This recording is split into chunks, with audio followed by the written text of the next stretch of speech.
Good morning, everybody. Thanks for being here. First and foremost, just want to say happy homecoming to everybody out there. We have over 200 alums. 201. Rodney Smith is in, so that's good. Brosmer said he's coming, but he's actually in our facility right now, so I don't know if that surprises anybody. But really excited. It's homecoming week. Not only that, again, the 200-plus alum that are coming back, which is fantastic. The first year we started doing that, we had 40. Now we have over 200 that are RSVPing, which is really cool. Also celebrating the 1960 National Championship team, and really excited to have Bobby Bell, highlighting Bobby Bell as well from part of that team. So lots to be excited about. Last week, obviously disappointed in the outcome and the result, but when I went back and watched the film, it's exactly what I thought it was, and we got beat. There's so much good in that film. It gets covered up by the score, but there's a lot of good to pull from that game. And you know me, I get paid to tell the truth to our football team, and that's exactly what I told them. I said, you have to swallow a pill that we got beat by a better football team who played really well that day. But we played really well in certain areas as well. We said we couldn't turn the ball over. We did not turn the ball over. So as good as they are defensively, we didn't give them the ball. And I think that was a credit to our offense, our preparation. We only had 2 penalties. And we're talking about playing a really, really good football team. We needed our technique and fundamentals to be on point to give us a chance to win that football game. And most of the time when your technique and fundamentals are flawed, you have a lot of penalties. We did not have that. So talking about, and they didn't either, nor did they turn the ball over. So if we were hoping Ohio State wasn't going to play well, that wasn't going to be the key to victory. They're the number one team in the country for a reason. They're going to play well, and they got really good players. And they played really well against us. I mean, we only gave up 1 sack. So as we continue to shuffle around the O-line, finding the right 5 in the right spot, still only gave up 1 sack to maybe the best front 7 that will play all year, respectively. But everybody that we're going to face is going to be pretty good. We said we had to have speed, simplicity, and boldness, and we were going to have to be bold. I mean, that 4th and 1, you're going to have to be bold. You're going to have to do certain things as a head coach to back up what you said throughout the week. Then we got to go out and execute it. So there's a lot of really good. It's kind of like Garrett brought this up to me, and I thought it was a great example. It's like a midterm exam. Andy, you remember your midterms, you get the result back, and, maybe it wasn't what you wanted in terms of the result. But you knew a lot of the questions and you knew a lot of the answers. Just maybe you didn't get them right. And the teacher had a tough grading scale. So you got to go back to it. You got the second half of the year to get that grade up. But when you measure yourself against the best team in the country and the players that we just played against, I liked a lot of things that were jumping out at the film. But it really backed up what I said. They beat us. And like I said, it wasn't like we went in there and just beat ourselves and blown coverage this, blown coverage that. I mean, we had X on an O, and their X was just better than our O, or their O was better than our X in that particular day. And got to give them credit. That's why they're the national champs. That's why they're number 1 team in the country. They're not perfect. We're not perfect. But when I went back with a fine-tooth comb, I mean, there was a lot of good that came out of that game. So our players were great yesterday and ready to roll this week. So got a really good Purdue team coming in here that's playing better and better every single week, and Coach Odom's doing a great job. So with that, we'll open up for questions. PJ, when you look at kind of the nature of the loss, did you find players feeling the need to kind of lick their wounds or willing to turn the page? Well, I think like anything, you come in on a Sunday, Andy, you don't know whether we won or lost. You really don't, because it's all about the response. Controls for amateurs, I mean, you had a chance to control the outcome for 3 hours. Once that's done, you can't live in the coulda, woulda, shouldas, right? You have to be able to turn the page. You have to be able to look at what we can do. How can we get better? That's what this whole program's all about. That's what Row the Boat's all about. Put your oar back in the water and go. There's nothing you can do about the past or that game anymore. You had your 3-hour opportunity, and now you have to turn the page, and now you have to find a way to get better. One thing I do love about our football team is when they come in on Sundays, they're ready to respond. They're tremendous in the film sessions. They do really good when we go out on the field. So I thought they responded the way you wanted them to respond. PJ, Which I think every coach says that after a loss. I mean, that is like the most redundant thing ever a coach is talking about. Yeah, I thought they responded really well.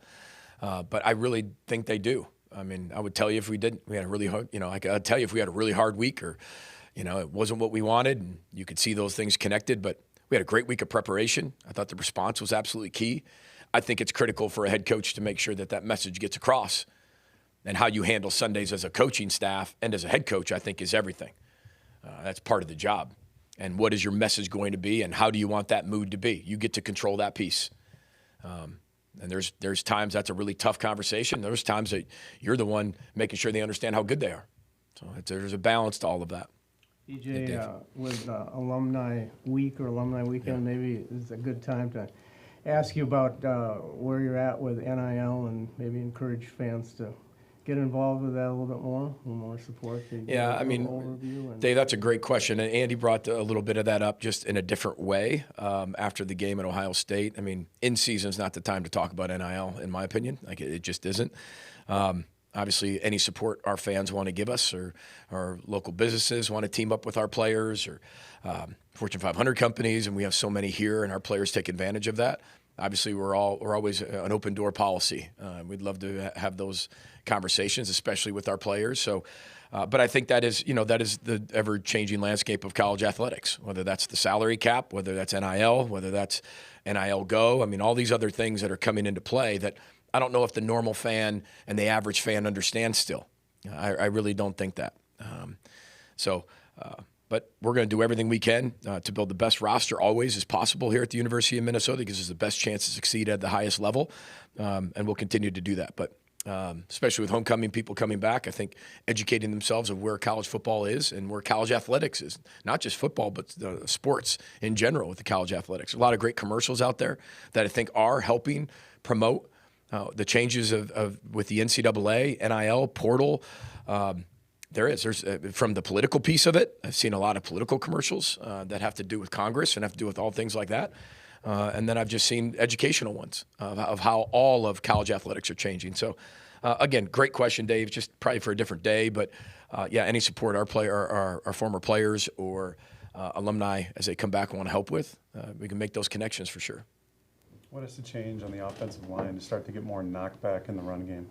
Oh yeah, I mean, it's a pretty big wall we were going against in that front seven this week, and we knew the challenge. I thought Femi ran the ball really hard. I thought when Darius was in there, Darius did a really good job. But we were down 14-3 so fast that we had to get away a little bit from the ground game. And then you're down 21-3, and then you're sitting there looking at it like, okay, we're going to have to put the ball in the air. Now, towards the fourth quarter, we were able to, get back to the run game, make the game a little bit shorter. But our guys are coming off the ball. It's not like we have a bunch of busts. But we played some pretty good teams, and we've put ourselves in a negative or a non-advantageous way early off in a few games that kind of got us out of a little bit of the run game early. But I like what our guys are doing. I do. It's not like we have an issue with it. We just had to get away from it a little quicker than maybe we wanted to get away from in the Rutgers game, being down 14-0 as fast as that was, and then obviously playing the number one team in the country with maybe the best front seven in the country. So, but I do like what our guys are doing. I do like how Femi's running the football, like how Darius, when he got in there, did a good job. Cam ran really hard, but we only averaged 2.7 yards a carry. But it wasn't because of the effort. It wasn't because necessarily just the scheme. They're pretty good at defending the run right now. So, but we have to continue to give our players what they can handle, what they can do, and scheme them up for success. And then we've got to be able to break some tackles too. PG, you talked about having the right five. Yeah. I felt like that shifted during the game. Were you referring to the ones that finished the game? Yeah, I mean, we're going to we take the data, right? We feel like we have 8 guys that can really play.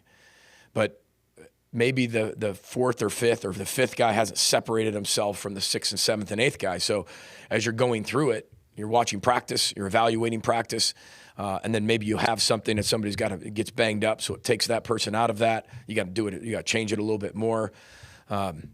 We knew the type of personnel these guys have. We have tackle bodies. A lot of guys can play tackle, but we like that tackle body that can play guard as well. But we thought this matchup was going to have to force us to really be stout on the edges. It doesn't mean that's going to have to be as we keep going forward.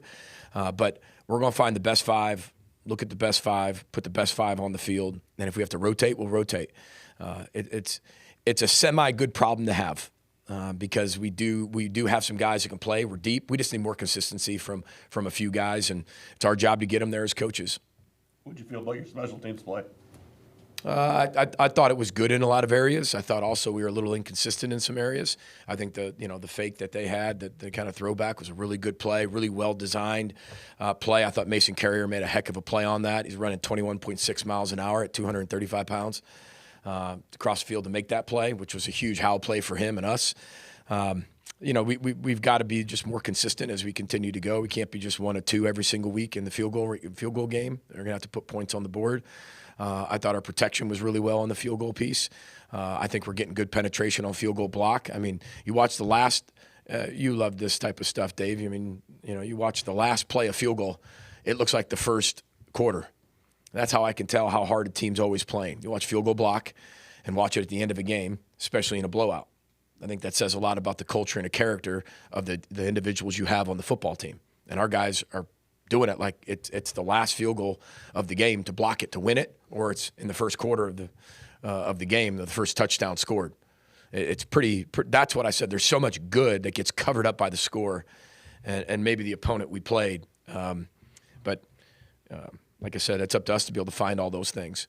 The return game, we didn't have enough opportunities, I think, in the return game. We fair caught it in the kickoff return because you don't want to start against Ohio State in the 15-yard line or in or 20-yard line and in. Statistics are so against you. That was strictly the reason why we fair caught all those. You get 1 first down. Tom's good enough to flip the field, which we did. We gave him some long fields, and I thought that was directly tied to fair catching the kickoff returns. And, it all kind of talked about that 14-3 mark and being bold. And, that's my call going forward on that 4th down. But again, I don't think that would have just changed the complete outcome. I think it would have made maybe it a little closer if we get it.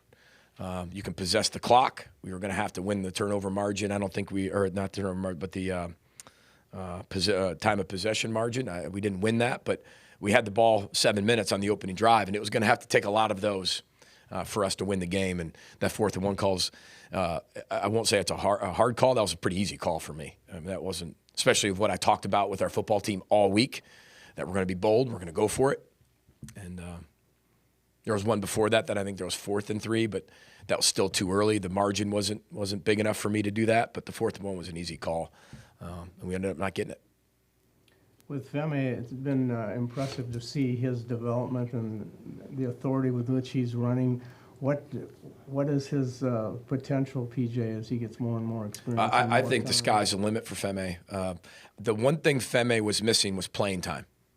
He was hurt and didn't get a lot of spring ball. So what you're seeing is I'm seeing drastic and huge improvement every single week. I mean, his chunks of improvement. Instead of maybe the small margins, when you do become a player that's consistent, plays on Saturday every single week and have multiple years of experience, you start to see that margin getting smaller and smaller. Still improvement, but it's smaller.